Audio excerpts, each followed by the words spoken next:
प्रिय मोदीजी, कधी तुम्हाला भेटण्याचा योग आला नाही, पण तुम्ही न भेटूनही आमच्यापर्यंत पोहोचलात. ग्रामीण भागात राहणारी मी एक साधारण महिला. रोज शौचासाठी पहाटेच्या वेळेतच आम्हाला गावाबाहेर जावं लागायचं आणि अंधारात अब्रू लुटण्याची भीती वर्षानुवर्षे आमच्या गाठीशी बांधलेली होतीच की. दिवसभरात शौचास जाण्याची तर मुभाच नव्हती. घरातल्या पुरुषांना सांगूनही बोलणी मात्र आम्हालाच ऐकायला लागायची.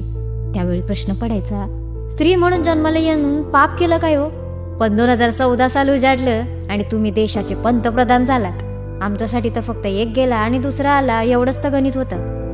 पण तेव्हा तुम्ही फक्त पंतप्रधान म्हणून आला नाहीत, तर तुम्ही हर घर शौचालय रूपाने आमचा स्वाभिमान घेऊन आलात. श्रीकृष्णप्रमाणेच तुमच्या या बहिणींचे लेकींचे आरोग्य आणि अब्रू दोन्हींचं संरक्षण केलं बघा. जी समाजातील लोकांसाठी क्षुल्लक गोष्ट होती ना, ती आम्हा महिलांसाठी जीवनातील गरज होती हे तुम्ही जाणलत. मोदीजी, आमचं आयुष्यही तुम्हाला लाभो.